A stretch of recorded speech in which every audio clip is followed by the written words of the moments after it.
हाकीम समितीच्या शिफारशीनुसार रिक्षा आणि टॅक्सीची भाडेवाढ लागू करण्याचे आदेश मुंबई उच्च न्यायालयानं दिले आहेत। त्यानुसार आता कॅलिब्रेशन झालेल्या रिक्षा आणि टॅक्सीची भाडेवाढ आजपासून अंमलात येणार आहे। हाकीम समितीच्या प्रस्तावित भाडेवाढीला विरोध करणारी याचिका मुंबई ग्राहक मंचानं उच्च न्यायालयात दाखल केली होती।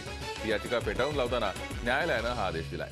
येत्या 25 जूनपासून मीटर्सचं रिकॅलिब्रेशन सुरू करण्यात येणार आहे।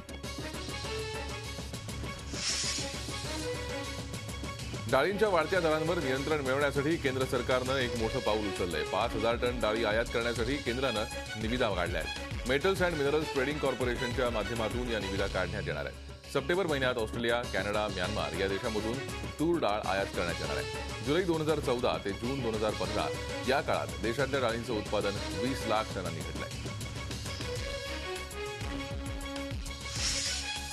महिला आणि बालविकास मंत्री पंकजा मुंडे यांच्या खात्यानं केलेली 230 कोटी रुपयांची खरेदी वादाच्या भोवऱ्यात सापडली आहे। महिला आणि बालविकास खात्यानं 13 फेब्रुवारी रोजी 24 प्रकारच्या साहित्य आणि आहार खरेदीचा निर्णय घेतला। एकाच दिवसात हे 24 प्रस्ताव तयार करण्यात आले।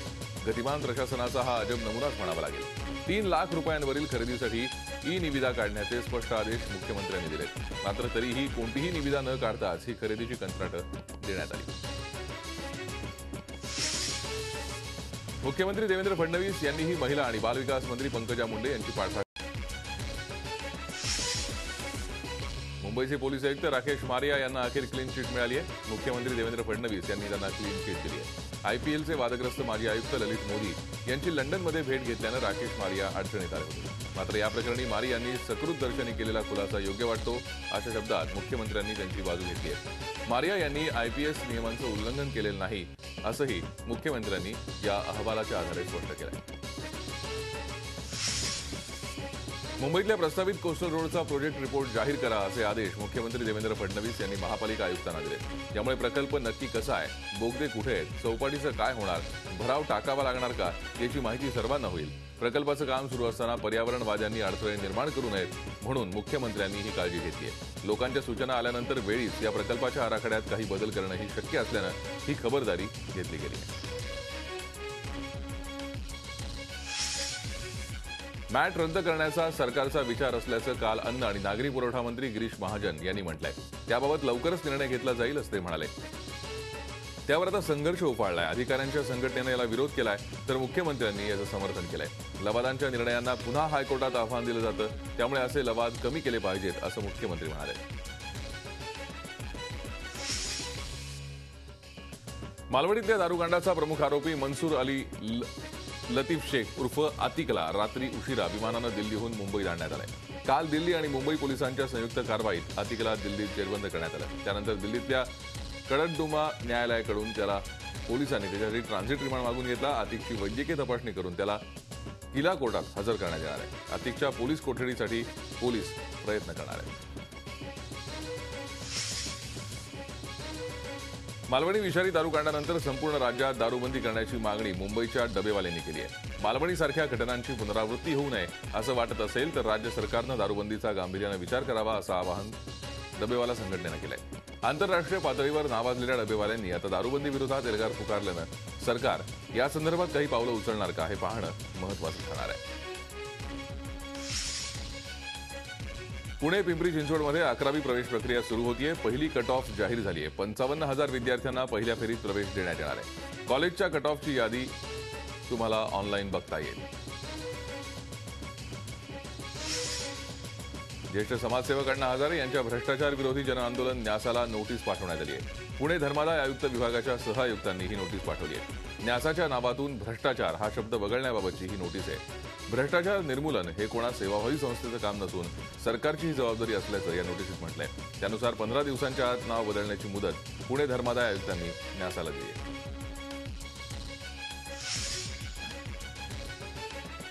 राज्याचे सार्वजनिक बांधकाम मंत्री एकनाथ शिंदे सध्या सरकारवर कमालीचे नाराज आहेत। शिवसेनेच्या मंत्र्यांना अधिकार मिळत नसल्याची तक्रार करून शिंदे गेल्या काही दिवसातल्या मंत्रिमंडळाच्या बैठकांना सातत्यानं गैरहजर राहत आहेत। याशिवाय शिवसेनेच्या मंत्री आणि आमदारांची कामं होत नसल्यानं शिंदेंची नाराजी असल्याचं सूत्रांचं म्हणणं आहे। जर पावसाळी अधिवेशनाआधी परिस्थिती सुधारली नाही तर शिंदे अधिवेशनावरही बहिष्कार घालण्याची शक्यता आहे। मनसे अध्यक्ष राज ठाकरे यांनी कणकवलीमध्ये काँग्रेस नेते नारायण राणे यांची भेट घेतली. नारायण राणेंच्या निवासस्थानी बुधवारी संध्याकाळी 7च्या सुमारास ही भेट झाली. दोन्ही नेत्यांमध्ये यावेळी सुमारे 10 ते 15 मिनिटं चर्चा झाली. ही सदिच्छा भेट असल्याचं सांगितलं जात आहे. सध्या कोकण दौऱ्यावर असलेल्या राज ठाकरेंना स्वतः नारायण राणेंनीच भेटीचं निमंत्रण दिलं होतं. दरम्यान पुढचे 4 दिवस राज ठाकरे सिंधुदुर्गात मुक्कामी असणार आहेत. चंद्रपुरात दारूबंदी होते तर मग महाराष्ट्रात का नाही, असा सवाल विरोधी पक्षनेते राधाकृष्ण विखे पाटील यांनी केला आहे. राज्य सरकारनं उद्या दारूबंदीचा निर्णय जाहीर करावा आणि सहकार आयुक्तांमार्फत साखर कारखान्यांना कळवावा.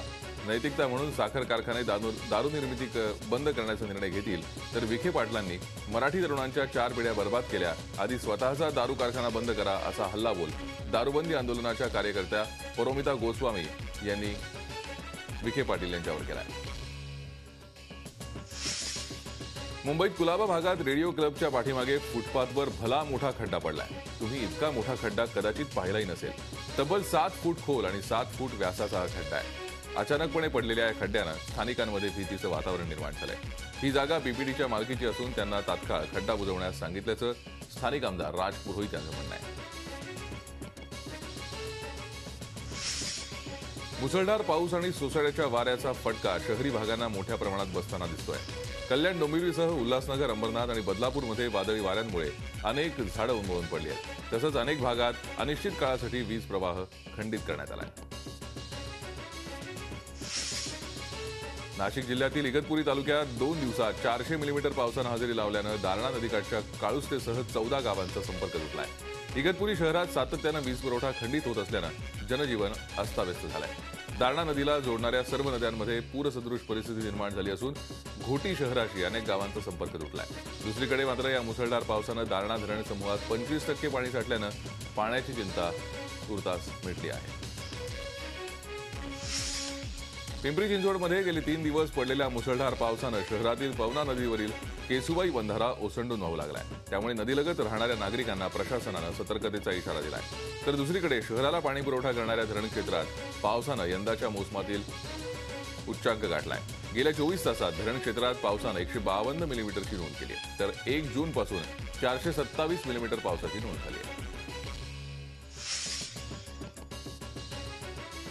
लोणावळा शहर आणि परिसरात मागील 24 तासामध्ये तब्बल 365 मिलीमीटर पावसाची नोंद झाली आहे. या पावसानं शहरातील विविध धरणांच्या पाणीसाठ्यात मोठी वाढ झाली आहे. मात्र त्याचबरोबर शहरात अनेक ठिकाणी झाडं उन्मळून पडणं, लाईटचे खांब वाकणं आदी घटना घडल्या आहेत. त्यामुळे शहरातील काही अंतर्गत मार्गावरची वाहतूक बंद झाली आहे.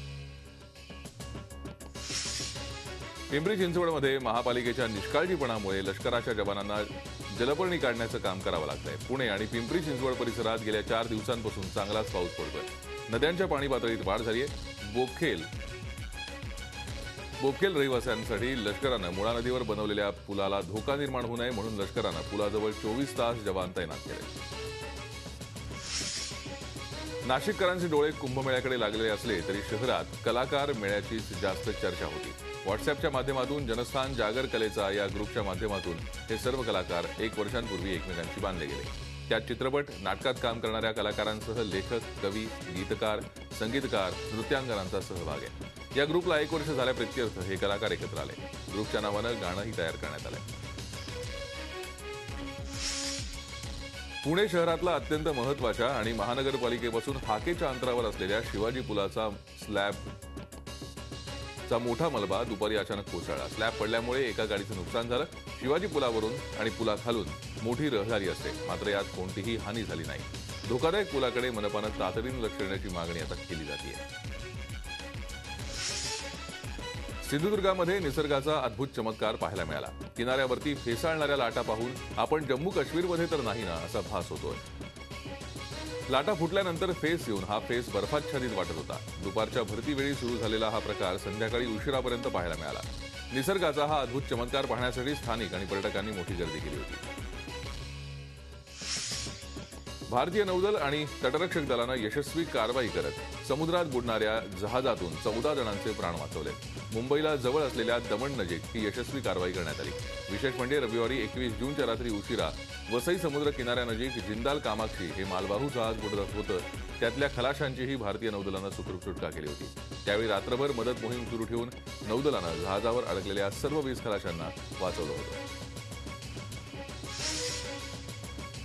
एमडी ड्रग्ज प्रकरणात अटकेत असलेले मुंबई अंमली पदार्थ विरोधी पथकाचे वरिष्ठ पोलीस निरीक्षक सुहास गोखले यांना मुंबई सत्र न्यायालयानं 1 लाख रुपयांच्या व्यक्तिगत जात मुचलक्यावर जामीन दिला आहे. सुहास गोखले यांना झालेली अटक ही चुकीची असून धर्मराज काळोखे याच्याकडे सापडलेले 122 किलो अंमली पदार्थ हे अंमली पदार्थ नसून ते खाद्यपदार्थात वापरले जाणारे अजिनोमोटो असल्याचं फॉरेन्सिक रिपोर्टमध्ये समोर आलंय. चंद्रपूर जिल्ह्यातल्या ताडोबा व्याघ्र प्रकल्पातल्या गाभा क्षेत्रात एक मृत वाघ आढळल्यानं खळबळ उडाली आहे. व्यवस्थापनानं मात्र 2 वाघांमध्ये शिकारीच्या वर्चस्वावरून झालेल्या झुंजीत एका वाघाचा मृत्यू झाल्याचं सांगितलंय. एका सांबराच्या शिकारीवर वर्चस्व मिळवण्यासाठी झालेल्या लढाईत या वाघाचा दुर्दैवी मृत्यू झालाय. वाघाचा मृतदेह शवविच्छेदनासाठी चंद्रपूरला पाठवण्यात आला असून त्यानंतर मृत्यूचं खरं कारण कळू शकणार आहे. भंडारा जिल्ह्यात एक हृदयद्रावक घटना घडली आहे. मंगळवारी संध्याकाळी वैनगंगा नदीपात्रात स्त्री जातीचे 2 भ्रूण आढळल्यानं खळबळ माजली. 6 महिन्यांचे हे दोन्ही स्त्री भ्रूण आहेत. पोलिसांनी हे भ्रूण ताब्यात घेऊन शवविच्छेदनासाठी जिल्हा सामान्य रुग्णालयात पाठवले. यातल्या आरोपींचा तपास सध्या सुरू आहे. देशभरात सध्या मॅगीच्या दर्जावरून गदारोळ उडालाय. मात्र अहमदनगर जिल्ह्यातल्या बाळुंज गावातल्या अंगणवाडीत विद्यार्थ्यांना पोषण आहारात देण्यात आलेल्या राजगिऱ्याच्या चिक्कीत चक्क मातीची भेसळ आढळून आली आहे. सिंधुदुर्गातल्या सूर्यकांता महिला औद्योगिक सहकारी संस्थेकडून माती मिश्रित अशी तब्बल 8.25 लाख राजगिरा चिक्की घेतली गेली. विशेष म्हणजे चिक्कीच्या पाकिटावर उत्पादन आणि अंतिम मुदतीचाही उल्लेख नाही. कैद्यांची भेट घडवण्यासाठी कैद्यांच्या नातेवाईकांकडून लाच घेतली जाते. कैद्याची नुसती विंडो व्हिजिट घ्यायची असेल तर नातेवाईकाला 100 रुपये मोजावे लागतात आणि प्रत्यक्ष भेटीकरता लाचेला दर 500 रुपये ठरवण्यात आलाय. विशेष म्हणजे कारागृहातल्या कैद्यांमार्फत ही लाच कारागृह कर्मचाऱ्यापासून थेट जेल अधीक्षकांपर्यंत विभागून पोहोचवली जात असल्याचा आरोप आहे. स्वतः लाचलुचपत प्रतिबंधक विभागानं टाकलेल्या छाप्यातच हा धक्कादायक प्रकार उघडकीस आलाय. झी 24 तास रहा एक पाऊल पुढे.